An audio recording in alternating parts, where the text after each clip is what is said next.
Hi, I'm Warren Sprouse. This is the Bible Forum. We talk about life. We talk about you and your need, your world every Sunday night from 8 to 10 p.m. right here. And we want you to be a part of it. There's no doubt in anybody's mind that there are things happening on a global level. There are things happening here on a national level as well that could very well spell disaster, whether it's financial or physical, uh, medical. I mean, there's just all kinds of possibilities. And we've talked about this on the Bible Forum in the past. I keep coming back to it, in part because it's so real, and also because we as Americans tend to be so naive. Now, the goal here is not to frighten you. The goal is to inform you. And if you are listening, if you are paying attention, and I realize that some of you don't ever watch news because you don't care about this stuff. It doesn't impact my life. It just frightens me or it just upsets me, and I just don't watch it. But God is supplying us with valuable lessons if we look at the world. And you don't have to spend hours in front. I mean, these people on TV, they're there 24 hours a day just telling you stuff. You don't need to listen to all that. But God is showing us in the lives of the people in Venezuela what can happen during these kinds of troublesome times, during an economic collapse, which is what Venezuela is experiencing. Keep in mind, they're socialists. They've been using the socialist playbook for the last 10 or 20 years. This is where it goes. Now, it doesn't mean that all socialists are trying to destroy. They're not. But their system can only do that. That's all it can do. If they're really wise, how wise can you be and be a socialist? But if they're really wise, they can stall this. They can buffer it. They can keep it going for a long time. The Venezuelans apparently couldn't do it. Now, it's also a dictatorship. So, these dictators, they live high and they don't care about the rest of them. And so that all factors in. But during an economic collapse, there will be severe shortages of basic supplies, and it can happen very rapidly. In this kind of situation, if you have not stored up food ahead of time, your diet could quickly become very basic and simplistic in a major emergency. And when people get hungry, they become very desperate.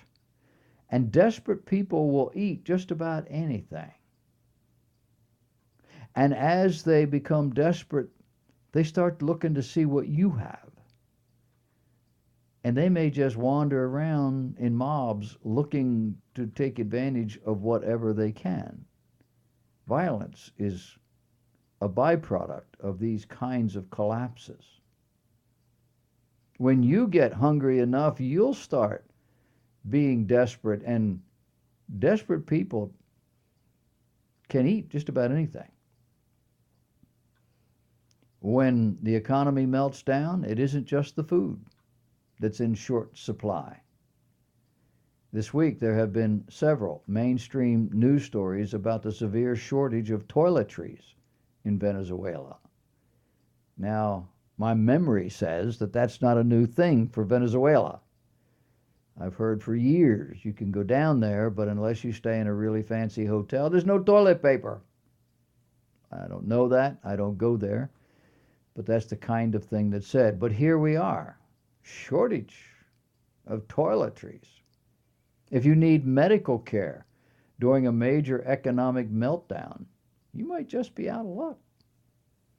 In Venezuela, they're talking about people lying on the floor in the hospitals and doctors working on them there with whatever they've got left. And they've been doing this now for a couple of months, and I can't imagine they've got very much left. During a currency meltdown, Owning precious metals such as gold and silver becomes much more important. When an economy crashes, the crime will go through the roof. Do you have protection? Do you have a reasonable way to protect yourself, even if it's just locks on your doors or alarm systems or whatever? This may be the most controversial lesson in the entire list, but sometimes it takes a shaking to awaken a nation. And so what we're talking about is a major shortage in food and essentials that will not come as a surprise to you. If you stop and think about it for about 10 minutes, it won't take you that long. You'll figure out that you can't store up enough food, enough essential supplies to last more than a few months. And that will just be the sheer basics. And if your neighbor knows that you have food, you may be in danger because of that. So secrecy becomes an issue, which is counter to your nature if you're a Christian or you're just a good person. If your friends, your family, your neighbors know that you have gold or silver, same thing. You can't go around telling people stuff. Glenn Beck advertises all the time about buying things for emergency use. He doesn't announce it, but it's no doubt Mormon companies. Mormons have been doing this for generations. And I've forgotten how much they are told to stock up on, but it runs in my mind it's 6 months or more. And they have whole companies, that's all they do. And there are several major, reliable suppliers of emergency food. I looked up online and saw the top 10.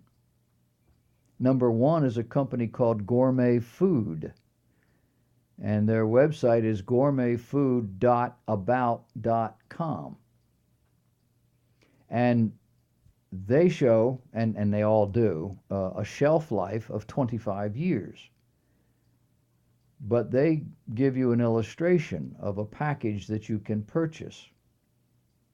It has 24 pouches of freeze-dried or dehydrated foodstuffs. It's packaged in buckets, pouches in a bucket. Total servings would be 236. Total calories, 31,000 at 1,035 calories a day. And you can buy this for $150. There's 25 servings, includes instant oatmeal, stir-fried stuff, lasagna, chicken-flavored rice, all kinds of things, mashed potatoes, mac and cheese. $130, 979 calories a day. The last one in the list, top 10, number 10, has a package you can buy for $900. Would feed a family of 4 for 1 month. 1,500 calories a day. Now, if you're like me, you don't eat anywhere near that much. But some people do. But trust me, if we got a problem, you shouldn't be. You need to be careful. The point is, in a major emergency, unless you have loads of disposable income and a very large place to store stuff, a few days of emergency supplies is about all you're going to be able to afford. And we're not even talking about water. Water could become an issue. At the very least, you need filters. There are items you could purchase every day that would keep you alive for weeks. You could stock up on some of these everyday items, and you could rotate them for shelf life. I'm a fan of granola bars. They last a pretty long time. they'll keep you alive for a fairly length of time as well. And there's all kinds of other things that you could do. Always have a bag of apples around or something of that nature. And as you are eating those, you kind of rotate the whole thing. The important thing here is don't let this idea and any of this information frighten you. Preparation is important. But God is in control. This is America, which means it's not likely to happen. But it could. And when the Bible speaks of the Great Tribulation, it's not could, it's would. I've told you before, when you read the Bible, you don't see the Western Hemisphere in the storyline anywhere or any reference to it. And in that storyline, you read about a third of the landmass of the world disappearing. It could be that the whole Western Hemisphere is going to go away. I don't know. But unless you're just totally asleep, you should see this coming. The local issues are more critical, perhaps, storms, emergencies of one sort or another. But how many people do you know who starved to death during a snowstorm or a hurricane? I mean, people do, but how many do you know? I've been through a couple of Lulus.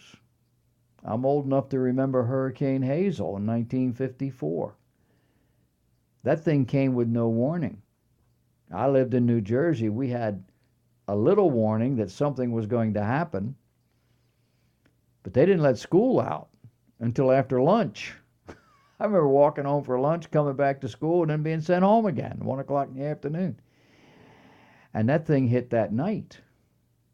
There was limited television. There was no internet, stuff like that. When I moved to North Carolina, people told horror stories about Hazel, how that she came in somewhere around the Cape Fear River, beat Wilmington to death, went north and then out to sea, dawdled for a day or so, and came back in.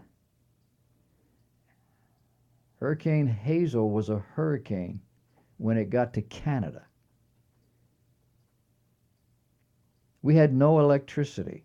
We only had the food we had on hand. There were 5 of us in our family.